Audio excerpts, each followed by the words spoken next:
காட்டுமிராண்டித்தனமான காவல்துறையினுடைய தாக்குதலை நெஞ்சிலே சுமந்து இந்திய ஆதிக்கத்தை எதிர்ப்பதற்கு சிறை, இடஒதுக்கீட்டை காப்பாற்றுவதற்கு சிறை, ராணிவேரி கல்லூரியை காப்பாற்றுவதற்கு சிறை, எம்ஜிஆர் ஆட்சியில் ஜெயலலிதா ஆட்சியில் போடப்பட்ட பொய் வழக்குகளிலே சிறை என்று வாழ்நாள் முழுவதும் அர்ப்பணிப்பு, தியாகம், உழைப்பு என்று இன்றைக்கு இந்திய துணைக்கண்டத்தின் முதலமைச்சராக இருக்கிற அண்ணன் தலைவருக்குத்தான் இன்றைக்கு பிறந்த நாள் விழா கொண்டாடுகிறோம். நான் சிறைச்சாலை என்று சொன்னால் 11 மணிக்கு வந்து உட்கார்ந்து விட்டு 5 மணி ஆகிவிட்டதே, என்னை விடமாட்டான்கிறீர்களே, 6 மணிக்கு பிளைட், 6:30 மணிக்கு பிளைட், 7 மணிக்கு பிளைட் என்று கெஞ்சுகிற அண்ணாமலை போல் அல்ல, பல மாதங்கள் சிறையிலே இருந்து மதிப்பிற்குரிய இந்த தமிழ் சமுதாயத்தினுடைய மேன்மையை காப்பாற்றி இருக்கக்கூடிய தலைவருக்கு பிறந்த நாள் விழா. 56 ஆண்டுகளுக்கு முன்பு பொதுக்கூட்டம் நடத்தி மெல்ல மெல்ல ஆட்சியிலும் கட்சியிலும் படிப்படியாக உயர்ந்து உச்சத்தை தொட்டிருக்கிற அண்ணன் தலைவருக்குத்தான் இன்றைக்கு பிறந்த நாள் விழா. ஒரே ஒரு பொதுக்கூட்டம் விக்கிரவாண்டியில பேசிட்டு ஒரு 25,000 பேர் இருப்பான். ஒரு பொதுக்கூட்டம் பேசியதற்கு பிறகே ஒரு முதலமைச்சரை போலவே இன்றைக்கு ஒரு நடிகர் சுற்றி வருகிறாரே, அவரை பார்க்கிற பொழுது அந்த தம்பிமார்களுக்கு நான் சொல்லுவேன், 55 ஆண்டு கால அரசியல் பணிக்கு அதற்கு சொந்தக்காரராக இருக்கிற தலைவர், அந்த தலைவருக்குத்தான் இன்றைக்கு பிறந்த நாள். எங்கே தொடங்குவது என்று நினைக்கிற பொழுது நிதிநிலை அறிக்கை, என் கண்ணின் வடிகளே, படித்த நண்பர்களே, இதோ எனக்கு தெரிந்து என் வாழ்நாளில் நான் பார்த்த பட்ஜெட்டில், நிதிநிலை அறிக்கையில் 40 ஆண்டு காலமாக நான் மேடையில் பேசுகிறேன்.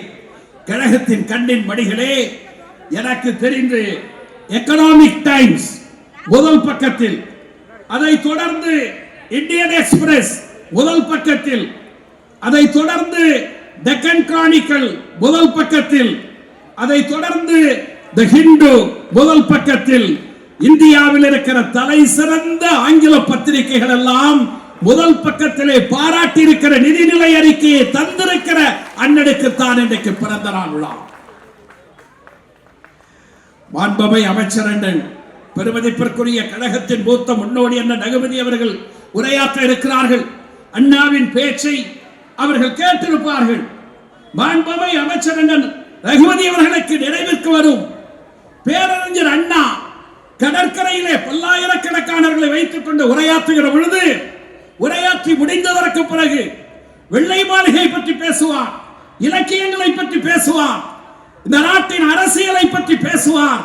ஆனால் மறுநாள் காலை அண்ணா ஆல்சோ ஸ்போக் என்று ஒற்றை வரியிலே எழுதிய ஆங்கில பத்திரிகைகளுக்கு மத்தியில் ஒன்று விடாமல் அனைத்து ஆங்கில பத்திரிகையும் தமிழ்நாட்டின் நிதிநிலை அறிக்கையை பாராட்டி இருக்கிறது என்று சொன்னால், பேரறிஞர் அண்ணா அவர்களே, இதோ உங்களோடு அரை நூற்றாண்டுக்கு மேல் அரசியல் களத்தில் நின்ற உங்கள் பாசத்திற்குரிய தம்பி தலைவர் கலைஞருடைய பிள்ளை உங்கள் பெயரை காப்பாற்றி இந்தியாவில் நிலைநிறுத்திருக்கிறார் என்று சொல்கிறேன்.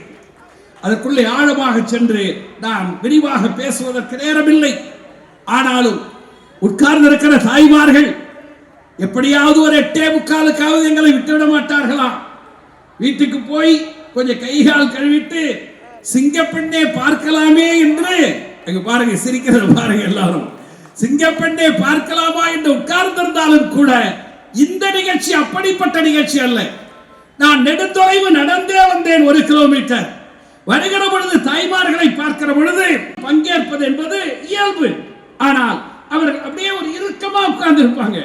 ஆனால் இதோ உட்கார்ந்து இருக்கிற தாய்மார்களினுடைய முகத்தில் தெரிகிற வளர்ச்சி, மகிழ்ச்சி இருக்கிறதே, அதுதான் திராவிட மாடல் ஆட்சிக்கு கிடைத்திருக்கிற மிகப்பெரிய வெற்றி.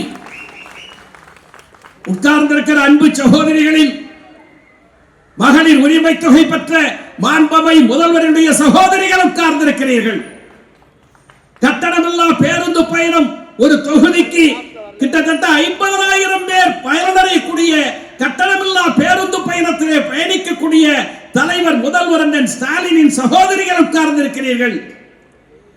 புதுமை பெண்களை பெற்றெடுத்து கல்லூரிக்கு அனுப்பி மாதம் 1000 ரூபாய் பெற்றுக் கொண்டிருக்கிறார்களே, அந்த உரிமை தொகை அந்த பெண்களை பெற்றெடுத்த சகோதரிகள் மகிழ்ச்சியாக உட்கார்ந்திருக்கிறீர்கள். இன்னும் தமிழ் புதன்களை ஈண்டெடுத்த மதிப்பிற்குரிய தாய்மார்கள் இருக்கிறீர்கள்.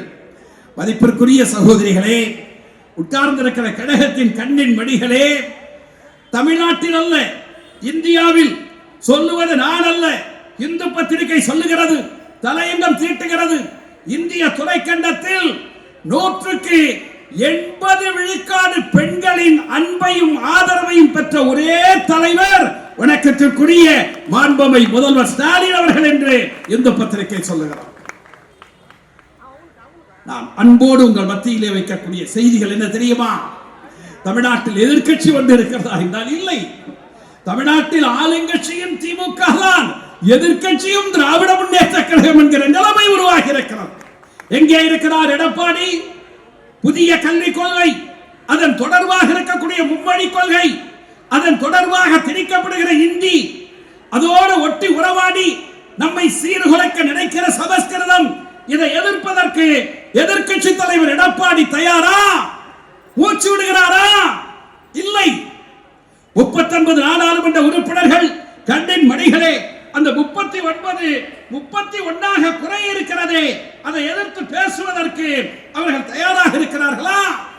நாளை நடைபெற இருக்கிற கூட்டம் தமிழ்நாட்டில் 8 தொகுதி குறைகிறது, ஆந்திராவில் 8 தொகுதி குறைகிறது, கேரளாவில் 8, மேற்கு வங்கத்தில் 4. ஆனால் மாறாக மத்திய பிரதேசத்தில் 4 அதிகமாகிறது, ராஜஸ்தானிலே 6 அதிகமாகிறது, பீகாரிலே 10 அதிகமாகிறது, உத்தரப்பிரதேசத்திலே 11 அதிகமாகிறது. இந்த செய்தியை மட்டும் கொஞ்சம் விரிவாக சொல்லி நான் விடைபெற ஆசைப்படுகிறேன். இந்தியாவின் நாடாளுமன்ற உறுப்பினர்களின் எண்ணிக்கை என்ன? 543. இன்றைக்கு இருக்கிற நாடாளுமன்ற உறுப்பினர்கள் தமிழ்நாட்டில் எத்தனை? 39. 543 39 வகுத்தீங்கன்னா நீ மொபைல்ல 7.2 விழுக்காடு ஒட்டுமொத்த இந்திய நாடாளுமன்ற உறுப்பினர்களில் தமிழ்நாட்டுக்கு 39. சரி, உத்தரப்பிரதேசத்தில் 80 எம்பிக்கள். அதே 543 80 வகுத்தால் 6.9, அதுவும் 7 விழுக்காடு தான். எனவே நான் அன்போடு கேட்பது, மாண்புமை அமித்ஷா அவர்களே, மோடி அவர்களே, என்ன அடிப்படையில் இந்த மாற்றங்களை நீங்கள் கொண்டு வர போகிறீர்கள்? தமிழ்நாட்டுக்கு வந்த மாண்புமை அமித்ஷா என்ன சொல்லுகிறார் தெரியுமா? பெரிய புத்திசாலி மாதிரி, நம்மள போய் 3 மொழி படிப்பா, ஆனா இந்திய தவிர ஒரு இங்கிலீஷ் கூட தெரியாதவர்கள் எல்லாம் அமித்ஷா போன்றவர்கள் இருக்கிறார்கள். ஏன் நீ படிச்சா என்ன? ஒரு 2 மாசத்துல இங்கிலீஷ் கத்துக்கிட்டு தமிழ்நாட்டில் இங்கிலீஷ் பேசினா என்ன? அமித்ஷா சொல்லுகிறார் ப்ரோரேட்டா. கவனமாக கேளுங்கள் படித்த நண்பர்களே, 2 வார்த்தை தான் சொல்கிறார். ப்ரோரேட்டா அப்படின்னா என்ன தெரியுமா? விகிதாச்சார அடிப்படை. ஓகே, நான் அடுத்த கேள்வி மாண்புமை அமித்ஷா அவர்களை கேட்பது, எந்த அடிப்படையில் விகிதாச்சார அடிப்படை? அதை சொல்லுங்க தயவு செய்து. எந்த அடிப்படையில்? ப்ரோரேட்டா, ப்ரொபோர்ஷனேட், விகிதாச்சார அடிப்படை என்று சொல்லக்கூடிய அமித்ஷா அவர்களே, மோடி அவர்களே, சில்லறைகளின் வெற்றோசையை போல உளறிக் கொண்டிருக்கிற மிஸ்டர் அண்ணாமலை ஐபிஎஸ் அவர்களே, எந்த அடிப்படையில் விகிதாச்சாரம்? மக்கள் தொகை அடிப்படையா? ஏற்றுக்கொள்ள மாட்டோம். அரை நூற்றாண்டு காலம் நாட்டின் வளர்ச்சியை பற்றியே கவலைப்பட்டு மக்கள் தொகையை குறைத்திருக்கிறோம். உட்கார்ந்திருக்கிற 65 வயது 70 வயதான பெரியவர்கள் தாய்மார்கள் இருக்கிறார்கள். அந்த ஆட்சி முன்னாடி போகுதுன்னு சொன்னா தாத்தாவுக்கு முன்னாடி 30 அடி முன்னாடி போவாரு. என் பாட்டியினுடைய கையை பிடித்துக் கொண்டே நான் போவேன். தாத்தா ஒரு இடத்துல நிக்கிறான்னா பாட்டி மூஞ்ச திருப்பிட்டு இப்படி நிற்கும். என் பாட்டிகிட்ட நான் கேட்டேன், இவ்வளவு டிஸ்டன்ஸ் மெயின்டைன் பண்றிய பாட்டி, கொஞ்சம் விவரம் தெரிஞ்ச பிறகு உனக்கு எத்தனை பிள்ளைகள்னு? என்ன உனக்கு தெரியாத அவங்க பெரியம்மா சின்னம்மா எல்லாம் பரவாயில்ல, ஓ வாயால சொல்லுன்னு சொன்ன. பாட்டி சொன்னாங்க, ஒண்ணு இல்லடா, 8 பொண்ணு ஒரு பையன். அவ்வளவு டிஸ்டன்ஸ் மெயின்டைன் பண்ணும் போது 75 ஆண்டுகளுக்கு முன்பு 8 பொண்ணு ஒரு பையன். எங்க அம்மாவோட பிறந்தவங்க 4 பெரியம்மா, 4 சின்னம்மா, ஒரு அத்தை. நம்முடைய காலத்தில் 2க்கு பிறகு இப்பொழுது வேண்டாம். ஒன்று விட்டால் ஒளிமயமான குடும்பம். ஒன்னே ஒண்ணுதான் சொல்லல, நாம் இருவர் நமக்கு எதற்கு இன்னொருவர்னு சொல்லல, மீதி எல்லாம் நடந்து போச்சு. இப்படி மக்கள் தொகையை குறைத்ததன் காரணம் தான் தமிழ்நாட்டுடைய வளர்ச்சி அதிகமாக இருக்கிறது. நண்பர்களே, 3E என் கையிலே வைத்திருக்கக்கூடிய இந்து பத்திரிகையினுடைய அந்த செய்தி என்ன தெரியுமா? 3E என்பது இந்தியாவில் எலக்ட்ரானிக் எக்ஸ்போர்ட்ஸ்ல தமிழ்நாடு முதலிடம். இரண்டாவது ஈஸ் ஆஃப் டூயிங் தொழில் தொடங்குவதற்குரிய உகந்த சூழ்நிலை தமிழ்நாடு முதலிடம். எக்ஸ்போர்ட் பிரிப்பேர்ட்னஸ். சார், தொழிற்சாலை இருக்கு, பொருள்கள் தயாரிச்சுட்டான், ஆனால் ஏற்றுமதி செய்யக்கூடிய அந்த சுதந்திர சூழ்நிலை இருக்கிறதே. இந்த மூன்றிலும் இந்தியாவில் இருக்கிற 28 மாநிலங்களில் முதலிடத்தில் இருக்கிறது என்று இதோ ஹிந்து சொல்லுகிறது. திராவிட மாடல் ஆட்சியில் வளர்கிறோம். ஜிடிபி அதிகமாகுது, பற்றாக்குறை குறையுது, இன்ஃப்ளேஷன் குறையுது. ஒன்றை விட, மத்திய அரசாங்கத்தை விட, அமித்ஷாவை விட, யோகியை விட, குஜராத்தில் நீங்கள் ஆண்டீர்களே, உங்கள் மாநிலத்தை விட தமிழ்நாட்டினுடைய ஜிடிபி அதிகம், பணவீக்கம் குறைவு, பற்றாக்குறை குறைவு. சார், மக்கள் தொகை குறைந்தால் தான் வளர்ச்சி ஏற்படும். அதில் முக்கியமானது என்ன தெரியுமா? தொழில் தொடங்குவதற்கு உகந்த சூழ்நிலை. அப்படின்னா என்ன? அண்ணன் தளபதி ஸ்டாலின் அவர்களுடைய ஆட்சியில் சாதி சண்டை இல்லை, மத சண்டை இல்லை. எடப்பாடி ஆட்சியிலே அரசாங்கமே துப்பாக்கி ஏந்தி தூத்துக்குடியிலே 20-25 பேரை சுட்டுக் கொண்டார்களே, அந்த அரச பயங்கரவாதம் தமிழ்நாட்டில் இல்லை. எனவேதான் 10,000 கோடி 20,000 கோடி எடுத்துட்டு மொரீஷியா, சிங்கப்பூர், கனடா, அமெரிக்காவில் இருந்து தமிழ்நாட்டுக்கு தொழில் தொடங்க வருகிறார். எழுதி வைத்துக் கொள்ளுங்கள். $1 டிரில்லியன் 13-15 லட்சம் கோடியை தாண்டி இருக்கிறோம். இன்னும் 5 ஆண்டு காலத்தில் நாம் $1 டிரில்லியன் என்ற 85 லட்சம் கோடியை எட்டி பிடிக்கக்கூடிய வாய்ப்பு இருக்கிறது. செய்திக்கு வருகிறேன். நாங்கள் தொழில்துறையில் முன்னேறுகிறோம். தமிழ்நாட்டினுடைய வளர்ச்சி அதிகமாகிறது, மக்கள் தொகை குறைந்திருக்கிறது. அதற்காக 8 தொகுதியை நாங்கள் பறிகொடுக்க வேண்டுமா? நீங்கள் 100 தொகுதி அதிகப்படுத்துகிறீர்கள் என்று சொன்னால், மாண்புமிகு மோடி அவர்களே, அமித்ஷா அவர்களே, நிர்மலா சீதாராமன் அவர்களே, 100 தொகுதி இன்கிரீஸ் பண்ணீங்கன்னா எங்களுக்கு 7 தொகுதி 7.2 39 46 ஆகணும். 200 தொகுதி அதிகப்படுத்துறீங்கன்னா இன்னும் 14 சீட் அதிகமாகணும். கேட்டா சொல்றா, நாங்க 840 நாற்காலி போட்டுட்டோம். அட பாவிகளே, 840 நாற்காலி போட்டீங்க, ஆனால் 7.2 என்பது இந்தியாவில் இருக்கிற எல்லோருக்கும் பொருத்தமான அந்த விகிதாச்சாரம்.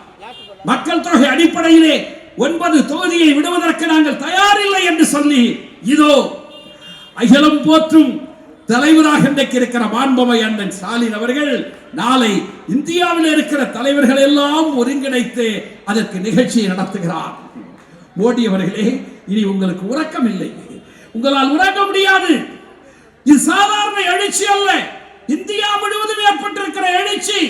மாண்புமிகு மாசு அவர்களே, உனக்கு நினைவிற்கு வரும், 7-8 ஆண்டுகளுக்கு முன்பு இந்தியா முழுவதும் இருக்கக்கூடிய அகில இந்திய கட்சிகளை சமூக நீதி என்ற அடிப்படையில் ஒருங்கிணைத்த தலைவர் அண்ணன் ஸ்டாலின் அவர்கள். ஐயா, வெஸ்ட் பெங்காலுடைய சீஃப் மினிஸ்டர் வராங்கன்னா அகிலேஷ் பக்கத்துல உட்கார மாட்டாரு. 8 வருஷத்துக்கு முன்னாடி அகிலேஷ் உட்கார்ந்து இருக்காருன்னா ஆம் ஆத்மி தலைவர் வந்து உட்கார மாட்டாரு. ஆனால் அத்தனை தலைவர்களையும் 7 ஆண்டுகளுக்கு முன்பு ஒருங்கிணைத்து ஒரு மாபெரும் தேசிய எழுச்சியை உருவாக்கிய தலைவர் வணக்கத்திற்குரிய அண்ணன். கேட்கலாம், சார் இவ்வளவு பெரிய எழுச்சியை உருவாக்கணும்னு சொல்றீங்களே, ஜெயிச்சிட்டீங்களா அப்படின்னு கேட்டா, சார் நாங்க ஜெயிக்கிறோமோ இல்லையோ, உன் கனவு 400ங்கிறத ஒட்டச்சு தூளாக்கி உன்னை 233ல கொண்டு வந்து நிறுத்தி இருக்கிறது மாண்புமிகு முதலமைச்சர் அவர்களுடைய அரவணைப்பு. அதேதான் நாளைக்கு தொடர இருக்கிறது. உட்கார்ந்து இருக்கிற அன்பு தாய்மார்களே, தமிழ்நாடு வஞ்சிக்கப்படுகிறது. 100 நாள் வேலை திட்டத்தில் நமக்கு பணம் இல்லை, வீடு கட்டும் திட்டத்தில் நமக்கு பணம் இல்லை, மழை பெய்தால் பணம் இல்லை, புயல் வந்தால் பணம் இல்லை, எய்ம்ஸுக்கு பணம் இல்லை, மெட்ரோவுக்கு பணம் இல்லை. ஆனால் திருவள்ளுவர் சிலைக்கு மட்டும் காவி வண்ணம் பூசுவதற்கு இங்க இருக்கிற ஒரு கவர்னர் தயாராக இருக்கிறார். தோண்டானடான்னா அரிட்டாம்பட்டியில தோண்டுவேங்கிறான். அகழ்வாராய்ச்சிக்கு கீழடியில தோண்டுன்னு சொல்றோம். கீழடியிலே 5000 ஆண்டுகளுக்கு முன்பு தமிழ்நாட்டினுடைய பெருமையை காப்பாற்றக்கூடிய இரும்பை கண்டுபிடித்தோமே. ஆனரபிள் பிரைம் மினிஸ்டர் மோடி, ஒரே ஒரு வார்த்தை, ஒரு வரி பாராட்டினீர்களா? A word of appreciation, ஒரு வார்த்தை பாராட்டி பேசியிருப்பீர்களா? மனசாட்சி இல்லாத ஒரு அரசு மோடி அரசு. தமிழ்நாட்டை வெறுக்கிற கூட்டம் பிஜேபி, ஆர்எஸ்எஸ், மோடி, அமித்ஷா, நிர்மலா சீதாராமன், அண்ணாமலை கூட்டம். அல்ல, நெஞ்சில பதிய வச்சுக்கங்க. நமக்கு இருக்கிற ஒரே துரோகி, ஒரே எதிரி பாரதிய ஜனதா கட்சி என்று சொல்லக்கூடிய தமிழ்நாட்டை வெறுக்கிற கூட்டம். கொஞ்சம் மனசாட்சி இருந்தால் என்ன தமிழ்நாட்டுக்கு பெருமையா? ஆர்கியாலஜிக்கல் சர்வே ஆஃப் இந்தியா, இந்தியாவினுடைய ஆர்கியாலஜிக்கல் சர்வே சொல்லுது 5000 ஆண்டுகளுக்கு முன்பு இரும்பை பயன்படுத்தினான் தமிழன் என்றார். மிஸ்டர் பிரைம் மினிஸ்டர், அது இந்தியாவுக்கு தானையா பெருமை? மனசு இல்லை. தமிழ்நாட்டை வெறுக்கிற பிஜேபியை, தமிழ்நாட்டுக்கு நிதி தருக்கிற பிஜேபியை, மோடி அரசை வன்மையாக கண்டித்து விடைபெறுகிறேன். நன்றி, வணக்கம்.